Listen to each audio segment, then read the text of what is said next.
నమస్తే రమగారు. నమస్తే జయ. రమగారు, మనము ఖలీఫా స్టోరీస్ మధ్య కొన్ని చెప్పుకున్నాం.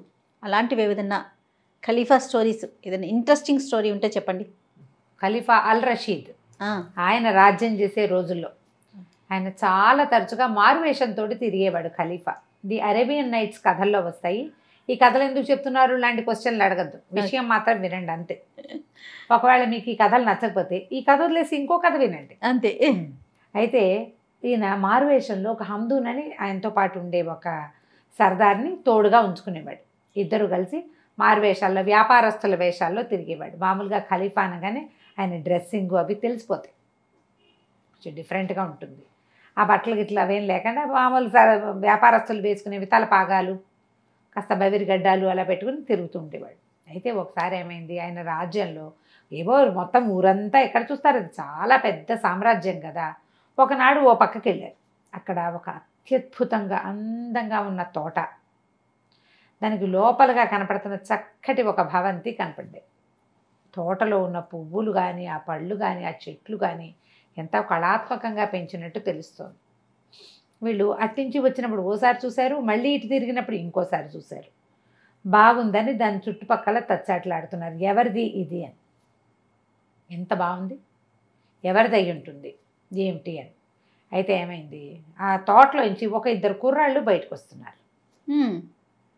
వీళ్ళు ఏం చేశారు, ఆ కుర్రాళ్ళు మాట్లాడుకుంటుంటే ఒక చోట బయట కూర్చొని వచ్చే చెట్టు కింద ఏదో కూర్చొని కబుర్లు చెప్పుకుంటున్నారు. వీళ్ళు పోయి వాళ్ళ వెనకాలే నిలబడ్డారు. వాళ్ళిద్దరూ మాట్లాడుకుంటున్నారు. ఇవాళ తన సహపంక్తిని భోజనం లేదని మన దొరగారు చాలా బాధపడుతున్నారు అన్నారు.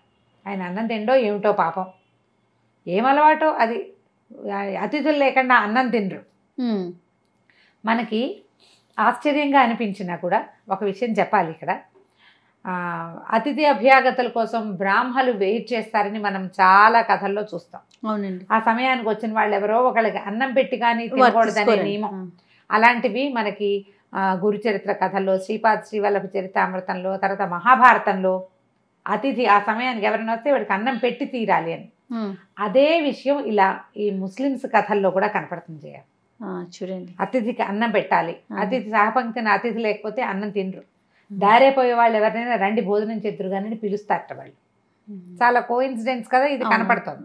అయితే ఈ కుర్రాళ్ళు ఇద్దరు మాట్లాడుకుంటున్నారు కదా, తోట చూడ్డానికైనా ఎవరైనా వస్తే బాగుండ్రా, దొరగారు అన్నానికి మాడిపోతున్నాడు, ఆ మధ్య ఎప్పుడో కూడా ఇలాగే అయ్యింది అని మాట్లాడుకున్నారు. మాట్లాడుకునేసరికి వీళ్ళు ఏం చేశారు, సరే భోజనానికి వాళ్ళే రమ్మంటున్నారు, ఆ తోటను లోపల నుంచి చూడొచ్చు, తర్వాత ఆ ఇల్లు ఎవరిదో తెలుసుకోవచ్చు.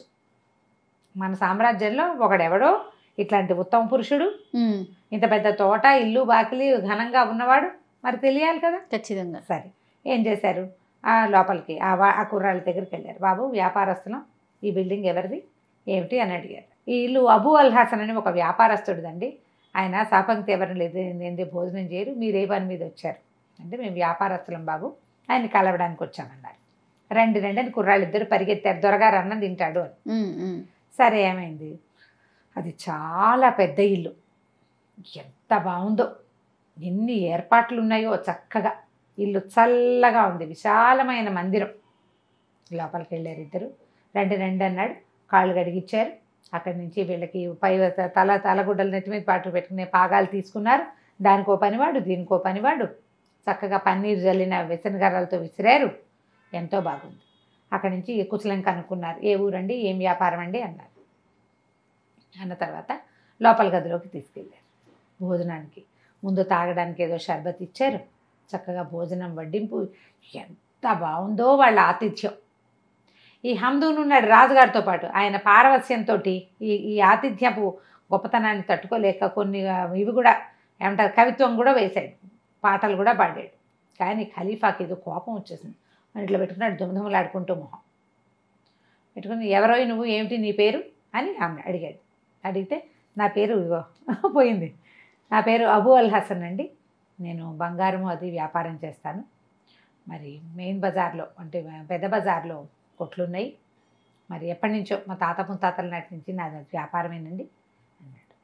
నేను ఎవరో తెలుసా నీకు అన్నాడు. లేదండి మీ పేరు ఎవరో నాకు తెలియదు, మీరేదో వ్యాపారస్తులు దారిని పోతున్నారు, మీకు ఆతిథ్యం ఇవ్వాలి, అతిథులకు అన్నం పెట్టడం నా విధి నా విధానం, అందుకని మా తాత ముత్తాతల నాటి నుంచి మేము ఇదే పద్ధతి ఫాలో అవుతున్నాం. అతిథికి అన్నం పెడితే అల్లాకి అన్నం పెట్టినట్టు, అన్నాడు. అనేసరికల్లా సర్ర మంచి కోపం వచ్చేసింది ఖలీఫాకి. విసుగ్గా ఉన్నాడు. గబుక్కుని హమ్దూన్ ఏం చేశాడు, గబగబా రాజుగారిని కొంచెం ఉండండి ఉండండి అని సంది, ఈయన మన ఖలీఫా అని చెప్పాడు. చెప్పేసరికి అతను ఆశ్చర్యపోయాడు. మిమ్మల్ని ఇలా దర్శనం చేసుకోవటం నా అదృష్టం, ఇదివరకు ఎప్పుడు చూడలేకపోయాను, మీరు ఇలా మా ఇంటికి వేయించేయటం నా పరమాదృష్టాల్లో ఒకటి, మీ వల్లే నా జీవితం ఇంత పరమాద్భుతంగా ఉంది ఇవాళ అన్నాడు. అని మీరేదో విసుగ్గా అసహనంగా ఉన్నారు, మీ కోపానికి కారణం ఏమిటి అంటే, ఈ గదిలో సామాన్లలో చాలా సామాన్లు మా తాతగారివి, ఆయన పేరుంది, ఆయన పేరున్న సామాన్లు నీ దగ్గరికి ఎలా వచ్చాయో చెప్పు అంటే, రాజకోటలో ఉండవలసిన సామాన్లు వీళ్ళ తాతగారైన అలీ అల్లా అనే పేరున్న ఇదే ఖలీఫా అలీ అల్లా అనే పేరున్న సామాన్లు మీ ఇంట్లో ఎలా వచ్చినాయి, అక్కడ కనపడుతున్న పెట్టెలు, సోఫాలు, ఇవన్నీ కూడా దివాణము అన్నీ కూడా రాజుగారి ఆ తరపు, ఏ తరంలో ఈ వస్తువులు తయారు చేయబడ్డాయో ఆ తరపు ఖలీఫా ఎవరో వారి పేరు చేర్చబడి ఉన్నాయి. ఈయన గుర్తుపట్టేశాడు వాటిని. ఎత్తివాసి కూడా అక్కడదే. ఓకే, మా తాతగారి పేరున్న సామాన్లు నీకు ఎలా దక్కాయో నిజం చెప్పమన్నాడు. అనేసరికల్లా అయ్యో అంతకంటే మహద్భాగ్యమా మహాప్రభు, తప్పకుండా చెప్తానన్నాడు. మా నాన్న మరణించాక నేను నా దుకాణాన్ని చూసుకునేవాడిని. మా దగ్గర బంగారం తాకట్టు పెట్టుకుని అప్పిచ్చే పద్ధతి ఉంది, లేదా బంగారాన్ని అమ్మే పద్ధతి ఉంది, బంగారాన్ని కొనే పద్ధతి ఉంది. దొంగ బంగారాలు అవి మేము కొనం. అయితే ఒకనాడు మహాసౌందర్యవతి అయిన ఒక అమ్మాయి మా దుకాణానికి వచ్చింది. రావటం జబర్దస్త్గా లోపలికి వచ్చింది. ఆమెను చూసి నేను మైమర్చిపోయాను. చాలా అందగత్తె, ఎంతో చక్కటి స్వరం, అసలు వస్త్రధారణ మహాద్భుతంగా ఉంది. 300 దినారాలు కావాలి నాకు అని అడిగింది. అలాగే అన్నాను. గుమాస్తాని పిలిచి 300 ఇప్పించాను. 300 తీసుకుంది, మాట్లాడకుండా డబ్బులు పుచ్చుకుని వెళ్ళిపోయింది. 300 దినారాలకి ఏం పెట్టింది ఇక్కడ తాకట్టు? ఏమీ పెట్టలా. పోనీ బయట ఏదైనా ఉందా? ఏమీ లేదు. ఏమైనా చెప్పిందా? చెప్పలేదు. ఆవిడ అందానికి చూసి ఇచ్చేసాడు. ఇచ్చేయంగానే గుమాస్తా ఏం చేసి 300 పట్టుకొచ్చి అక్కడ పెట్టాడు. కాదు అయ్యా, ఇది ఏ పద్దు మీద రాసుకోమంటారు అన్నాడు. అప్సరసల పేరుతో పద్దులేముంటాయి అన్నాడు ఈయన. అనేసరికల్లా అదేమిటండి అని ఏం చేశాడు, గుమాస్తా పరిగెత్తుకుంటూ వెళ్ళేసరికల్లా ఆ వెళ్ళిన అమ్మ ఆయన్ని, నీ పేరేమిటి, నువ్వెవరిని, మొహం పగలగొట్టేసింది. మొహం పగలగొట్టించుకుని గుమాస్తా వెనక్కి వచ్చాడు. మీ అయ్యగారితో చెప్పు నేను మొహం పగలగొట్టానని నేను కూడా చెప్పింది. నిర్ఘాంతపోయారు. ఏం చేయాలో తెలియలే. కానీ ఆయనసేపు అమ్మాయే గుర్తొస్తోంది ఇతనికి. అయితే మర్నాడు మళ్ళీ వచ్చింది. మళ్ళీ వచ్చి అడిగింది, ఈసారి 500 కావాలి. నేను ఏమిటిది ఎగ్గొట్టి పారిపోతాను అనుకున్నావు కాదు నువ్వు అన్నది. అలా ఏం అనుకోలేదన్నాడు. ఏం కావాలన్నాడు. నాకు 500 దినారాలు కావాలి. మళ్ళీ 500 దినారాలు రాయించాడు. పట్టుకెళ్ళిపోయింది. మూడోసారి మళ్ళీ వచ్చింది. మళ్ళీ వచ్చి ఈసారి మళ్ళీ 500 తీసుకుంది. డబ్బులేమో వెళ్ళిపోతున్నాయి. ఈయనేమో అడగలేకపోతున్నాడు. మూడోసారి, నాలుగోసారి వచ్చేసరికల్లా ఈసారి మొహం పగలగొట్టిచ్చేసుకుందాం, ఏమైనా సరే అడుగుదామనుకుని అమ్మాయి వెనకాల బయలుదేరాడు. కానీ దగ్గరికి వెళ్ళి అడిగేశాక మళ్ళీ రాదేమో, కనపడదేమో అని అనిపించడం మొదలుపెట్టింది. అయితే ఈ అమ్మాయి ఏం చేసింది, ఖలీఫా మందిరంలో వైపుకు వెళ్ళిపోయింది. అంటే ఖలీఫాకి సంబంధించిన అమ్మాయి. అర్థమైంది. ఇప్పుడు ఏం చేయాలి, ఇంటికి వెళ్ళి వాళ్ళ అమ్మకి చెప్పాడు. అంటే ఇతను నేను ఇలా చెప్పాను అని చెప్తున్నాడు, కానీ నేరేషన్ కొంచెం నా లైన్లోకి తీసుకొచ్చాను అనమాట. సరే అమ్మకి చెప్పేసరికల్లా అమ్మాయి ఉంది, ఒరి నాయన ప్రాణాల మీద ఆశ వదిలేసుకోవాలి. ఖలీఫా మందిరం అంటే ఆయనకి పనిచేసే ఆడవాళ్ళు, వాళ్ళ మీద మనసులు వివాహాలు మనకు కుదరవు, వాళ్ళతో ఏం చేయలేం మనం.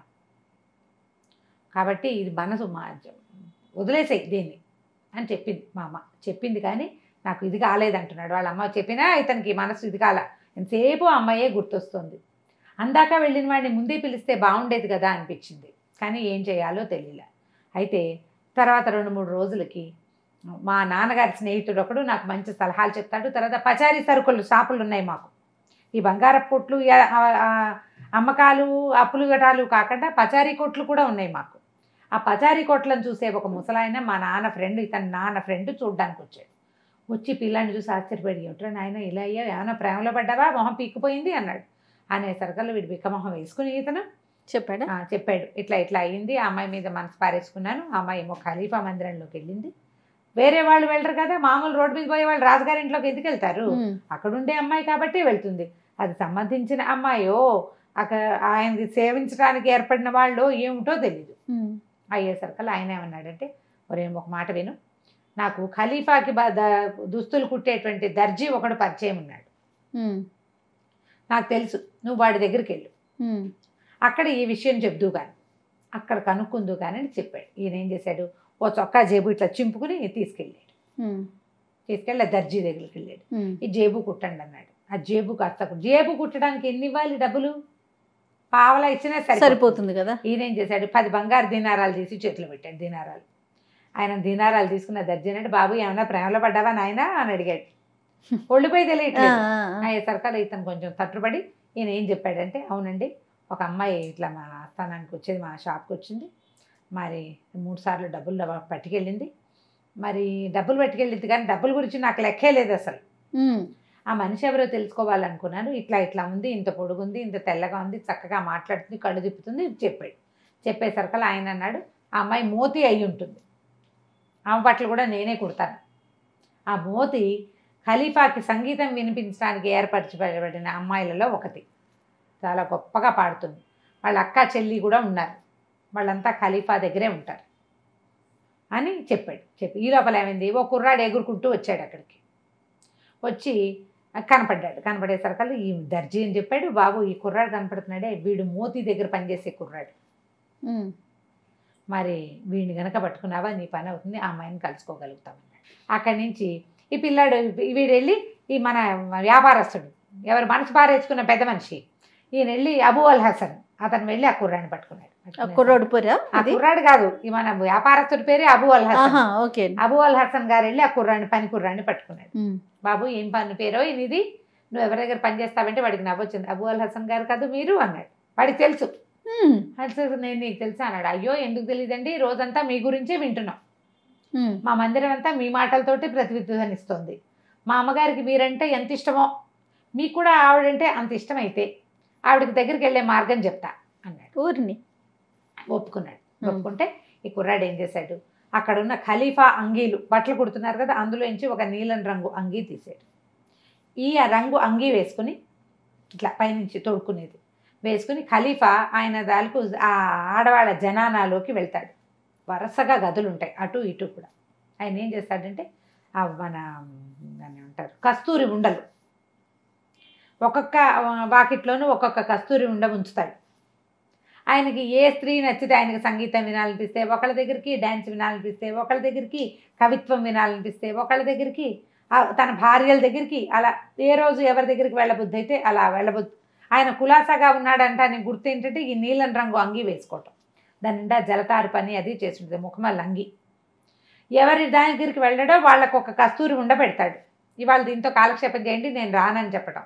కస్తూరి ఉండ పెట్టాడంటే వాళ్ళ దగ్గరికి రాడనమాట.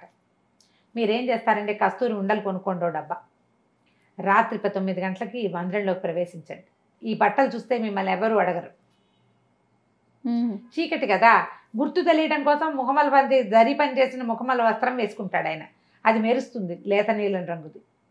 ఆ వస్త్రం ఆ డిజైన్ బట్టి ఖలీఫా ఏనని గుర్తుపడతారు. కొంచెం కొంచెం వెలుతురుగా ఉంటుంది. మీరు కూడా ఇంచుమించు ఖలీఫా సైజులోనే ఉన్నారు. కస్తూరి ఉండలు పెట్టుకుంటూ రండి. అక్కడ నీలి రంగు చలవరాతి తలుపు మోతీది, ఆ తలుపు కొడితే మోతీ ఉంటుంది, లోపలికి వెళ్ళిపోండి అని చెప్పాడు. మన హీరో బయలుదేరాడు. అబూ అల్ హసన్ గారు ఏం చేశాడు, కస్తూరి డబ్బా పెట్టుకున్నాడు, బట్టలు వేసుకున్నాడు, చల్లగా అక్కడ దాకా వెళ్ళాక చొక్కా వేసుకున్నాడు అనమాట.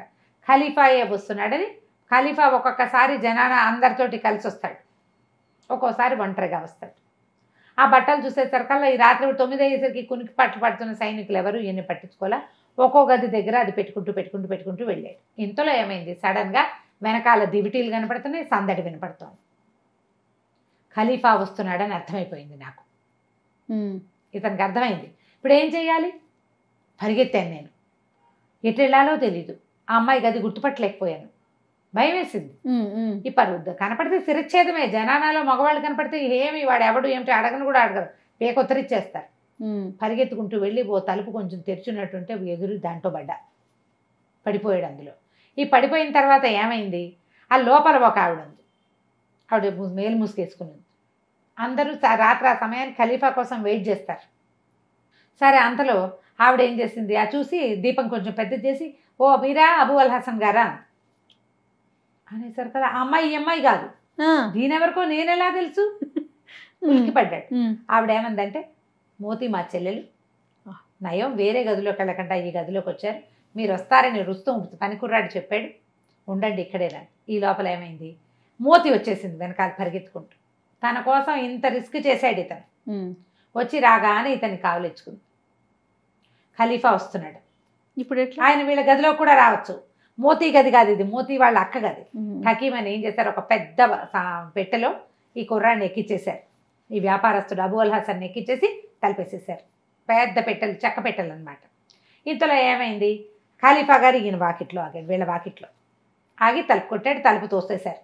అది పూర్తిగా మూసి ఉండదు, రాజుగారి కోసం తెరిచే ఉంటుంది. ఆ కొద్దిగా తెరిచున్న తలుపు అందుకే ఉందన్నమాట. లోపలికి వచ్చి, అబ్బో అక్కా చెల్లి ఇద్దరు ఇక్కడే ఉన్నారే, ఏదో ఒక మంచి పాట పాడు మోతి అని అడిగాడు. పాటలు పాడతారు వాళ్ళు. రాజుగారి జనానా అంటే ఆయనతో గడిపే వాళ్ళే కాదు, రకరకాల వాళ్ళు ఉంటారు. అక్కడి నుంచి మోతి తన కోసం వీడు ఇంత దూరం పరిగెత్తుకొచ్చాడు, ఇంత కష్టపడ్డాడు, మరి ప్రాణాలకు తెగించే కదా, చాలా పారవస్యంతో మహాద్భుతంగా పాట పాడింది. దాంతో ఖలీఫా, ఎంత బాగా పాడేవు మోతి, నీకేం కావాలో చెప్పు, నువ్వు ఏది అడిగినా ఇస్తానని అన్నారు. అనేసరికల్లా ఆవిడేమంది వెంటనే, నాకేం కావాలి ప్రభు, ఈ గదిలో ఉన్న సామాన్లన్నిటితో పాటు మా అక్కయ్యకి నాకు మీ బానిసత్వం నుంచి విముక్తి ఇవ్వండి అని. నువ్వు వెళ్ళిపోతే ఇంకెప్పటికీ నీ పాట వినలేను మోతి, అయినా కూడా నేను ఇస్తానన్నాను కాబట్టి మీ అక్క నువ్వు ఇద్దరు మీ బానిసత్వం పోయింది. వాళ్ళు బానిసలు, రాజుకి పాడడానికి బానిసలు, డ్యాన్స్కి బానిసలు, వాయిద్యాలకి బానిసలు అట్లా కొనేవాళ్ళట పాపం ఆ కాలంలో. బానిసత్వం నుంచి విముక్తి వచ్చింది. ఈ గదిలో ఉన్న సామగ్రి అంతా ఇలాగే నాకు ఇచ్చేయండి అని అడిగింది. సరే అన్నాడు ఖలీఫా. సరే అని అంత వితరణ ఉండేది రాజులకి. ఒప్పుకున్నాడు. ఆయన ఒప్పుకుని సంగీతం వినేసి ఆయన దారిని ఆయన చక్క మద్యం సేవించి వెళ్ళిపోయాడు. ఆయన ఇంకో రాణిగారి దగ్గరికి వెళ్ళిపోయాడు. తెల్లవారేసరికల్లా ఈ మోతి అక్కయ్య ఇద్దరు కలిసి ఇక్కడ ఉన్న సామాన్లన్నీ పట్టించేశారు. పట్టించేశాక ఏమైంది, నేను శాస్త్రోక్తంగా మోతిని పెళ్లి చేసుకున్నాను. మోతి వాళ్ళ అక్కయ్య కూడా మా చుట్టాల్లో సంబంధం చూసి పెళ్లి చేసేసాం. ఆ సామాన్లు ఇక్కడికి వచ్చేసినాయి ఈ గదిలో. ఈ గది అది. భగవంతుడు నా ప్రాణాలని కాపాడినందుకు ఆ రోజున ఆయన పెట్టెలో కూర్చుని రోజు ఒక అతిథితో కలిసే భోజనం చేస్తానని నేను అల్లాకి మాటిచ్చాను. మా తాత తండ్రులకి ఉండేది కానీ నియమం, వాళ్ళంత ఖచ్చితంగా పాటించేవాళ్ళు కాదు, కుదిరినప్పుడు కుదిరేది. అతిథి రాకపోతే అన్నం మానేస్తాను నేను. అందుకని నేను ఆ నియమాన్ని ఉంచుకున్నాను. ఏ గదిలో ఉన్న సామాన్లు అయితే నా ప్రాణాలు ఆ రోజు రక్షించాయో అదే సామాన్ల గదిలోనే నేను భోజనం పెడతాను అన్నాడు. ఖలీఫా చాలా సంతోషించాడు. మోతిని చూస్తానని అడగల ఆయన, ఎందుకంటే అది అమ్మాయి పరాయివాడి భార్య, అమ్మాయికి బానిసత్వం కూడా లేదు. చాలా సంతోషించి, నీతోటి స్నేహం నేర్పడం, నీతో కలిసి భోజనం చేయటం నాకు చాలా సంతోషంగా ఉందని చెప్పాడు. ఆ తర్వాత ఈ అబూ అల్ హసన్ ఎప్పటికీ ఖలీఫాకి స్నేహితుడుగానే ఉన్నాడు. కథ కంచికి మనం ఇంటికి. సూపర్. నమస్తే రమగారు. నమస్తే.